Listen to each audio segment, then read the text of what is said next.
안녕하세요, 뉴스반장입니다. 작금에 벌어지는 모양새가 징계 사유가 없을 뿐 흡사 지난 국힘당 전 당대표였던 이준석을 추출할 때와 비슷한 모양새를 하고 있습니다.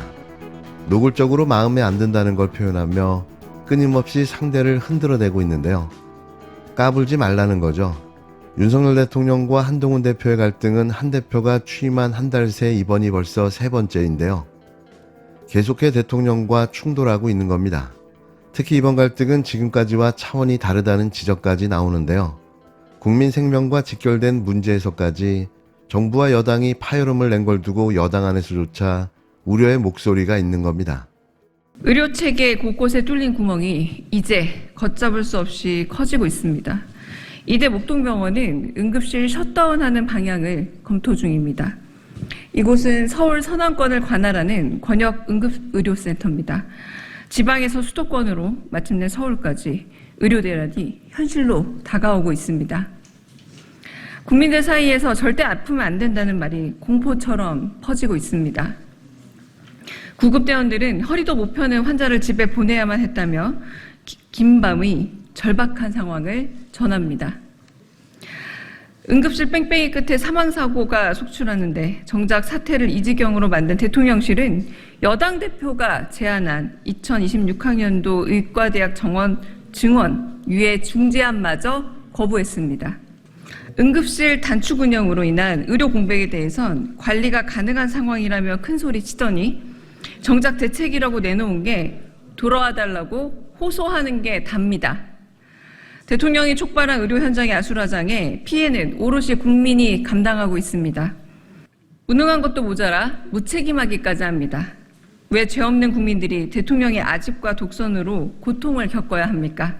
야당의 중재 움직임에도 여당 대표의 중재안에도 눈 감고 귀 닫고 밀어붙이는 불통 대통령만 재입증 중입니다.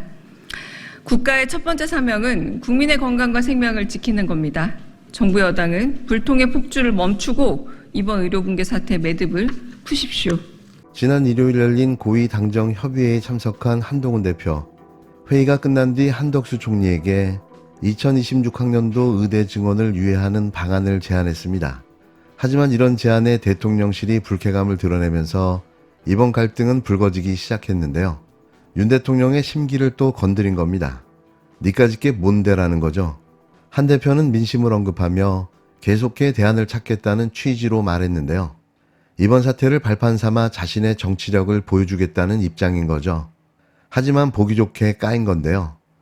그 기고만장한 자존심이 구겨질 대로 구겨진 겁니다. 하지만 한 대표는 자신의 뜻을 굽히지 않았는데요. 30일 대통령실 만찬 연기된 게 원내대표 라인에만 먼저 사전 통보됐다라는 보도가 나와서요. 그거 모르겠고 제가 따로 얘기 들은 거는 없는데.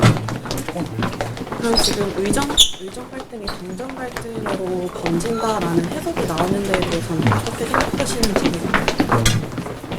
국가 임무는 국민의 건강과 안전을 지키는 게 최우선이잖아요. 거기에 대한 논의 그리고 어떤 게 정답인지 그것만 생각하시면 될 것 같습니다. 교수님, 그 당이 중재자로서 해야 한다는 거가 당에서 공감대가 어느 정도 있다고 하세요? 의정할 때는 중재자 역할을 해야 한다는데 당의 공감. 대단히 중요한 이슈고요. 거기에 대해서 당이 민심을 전하고 민심에 맞는 의견을 전해야 한다라고 생각합니다. 간담회에서 당정 갈등에 대한 우려 표명하셨다고요? 어떤 맥락인지? 그 정도 하죠. 취임한 지 이제 막 한 달을 넘겼지만 한 대표와 대통령실과의 갈등은 벌써 세 번째인데요. 취임 직후엔 당 정책위 의장 인선을 놓고 부딪혔습니다. 대통령실에서 친윤계로 분류되는 정점식 전 정책위 의장을 유임하라는 뜻을 전했는데 한 대표가 이를 거절한 겁니다. 김경수 전 경남지사의 복권을 놓고도 민주주의의 근간을 훼손하는 범죄를 저지르고 반성도 하지 않았다며 한 대표가 공개적으로 반대 의견을 냈고 그러자 대통령실은 사면 복권은 대통령의 고유 권한이라고 비난했는데요. 앞서 두 번의 불협화음이 정치적 결정을 두고 벌어진 건이라면 이번엔 아예 정치적 판단까지 엇갈렸다는 점에서 무게감이 다르다는 해석이 나옵니다. 특히 국민 생명과 직결된 문제에서 정부 여당이 균열을 드러낸 만큼 당내에서도 우려의 목소리가 나오는데요. 한 여당 의원은 국민들은 불안한데 당정 갈등이 계속되고 있다면서 보기에 안타깝고 좋지 않다고 말했습니다. 여기에 이들에게 엎친 데 덮친 격으로 이재명 민주당 대표가 한 대표를 두둔하고 나섰는데요. 기가 막힌 타이밍인 거죠. 이 대표의 절묘한 한 수를 읽힙니다. 우리 한동훈 대표께서 의대 정원 감축 얘기를 하셨던 것 같죠? 그리고 좀 유의하자. 제가 보기에는 지금 현 상황에서 의료 붕괴 위기를 타개하기 위한 불가피한 대안 중에 하나라고 생각이 됩니다. 정부에서도 이걸 배관시하지 말고 그 문제를 포함해서 의료 붕괴를 막기 위한 근본적인 대책을 좀 심도 있게 고민해 주시기를 부탁드립니다. 한동훈 대표가 의료 대란에 한마디 나서니 솔직히 더 걱정됩니다. 한동훈이 툭 던지고 윤석열이 개무시하고 한동훈이 꼬리 내리는 루틴이 벌써 여러 번입니다. 한동훈 대표가 최혜병 특검 꼬리 내린 지 몇 시간 지났습니까? 확실히 바꾸도록 싸울 건지 입국하고 있을 건지 윤석열의 교정자인지 아바타인지 이번엔 분명히 하기 바랍니다. 노래 가사처럼 이번 딱 한 번만이라도 제대로 끝까지 하는지 지켜보겠습니다. 윤석열 대통령에겐 한동훈 대표 말을 씹는 것보다 중요한 것이 국민 건강임을 생각하고 내면의 괘씸함을 내려놓기를 권합니다. 선후배 검사 감정 싸움은 이 정권 끝나고 하십시오. 어차피 검찰 정권은 이번으로 끝입니다. 코로나 대책, 응급 붕괴, 의료 대란 해결에 대한 정부 여당의 통일된 입장을 조속히 내놓기를 요구합니다. 민주당과 이재명 대표는 이미 의대 정원 단계적 증원 입장을 제시한 바 있고 언제든 대안과 경험을 보탤 용의가 있습니다. 민생과 국민 건강이 최우선입니다. 끝으로 윤석열 대통령의 20년 지기로 알려진 검찰 수사관 출신 주기환 전 대통령 민생특보가 연봉이 3억이 넘는 연합자산관리 상임감사에 선임됐다고 JTBC가 보도했습니다. 애초 민생특보로 임명됐을 때도 없는 자리까지 만들어 특혜를 줬다는 논란이 일었는데요. 이 특보가 자리에서 물러난 지 한 달 만에 경력과 무관한 자리에 또 앉힌 겁니다.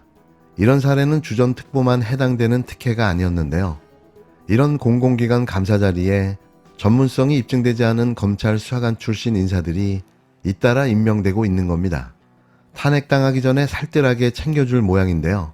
친일 매국 인사와 검찰 선후배, 검찰 수사관들의 무더기 등용, 이 나라의 미래가 암울합니다. 먼저 기존 검찰청을 폐지하고 기소와 공소 유지에 충실한 공소청을 신설합니다. 검사의 수사권 역시 모두 폐지되고 수사권은 중대범죄수사청으로 이관되며 공소청 검사는 수사의 적법성 통제, 공소 제기, 공소 유지만을 담당합니다. 조직구조도 개편합니다. 그간 법원의 신급제와 유사한 구조를 가지고 있던 대검, 고검, 지검, 지청의 구조를 본청, 지방청, 지청으로 간소화하고 명칭을 검사장이 아닌 지방공소청장으로 칭하는 등 검사의 지위를 행정부 소속 공무원과 동일하게 하고 검사는 법관과 동격이 아님을 분명히 합니다. 아울러 기존 검사징계법 등 관련 법령을 모두 폐지하고 행정부 공무원과 동일하게 국가공무원법에 따라 규율합니다. 기소권에 대한 시민의 통제를 강화하고 사건 관계인들의 권리가 침해되지 않도록 공소청에 기소심의위원회도 설치합니다. 신설될 기소심의위원회는 기소 편의주의에 대한 강력한 견제, 통제 장치가 될 것입니다. 또한 항고제도를 전면적으로 개편하여 재항고제도를 폐지하고 그러나 재정신청 제도를 실질화합니다. 1949년 12월 20일 제정되어 시행되어 온 현행 검찰 제도는 이제 역사 속으로 사라질 것입니다. 그리고 대한민국 형사 사법 체계는 다시 설계될 것입니다. 신설될 공소청이 형사 사법 개혁에 중심 기관으로 자리 잡을 수 있도록 최선을 다하겠습니다.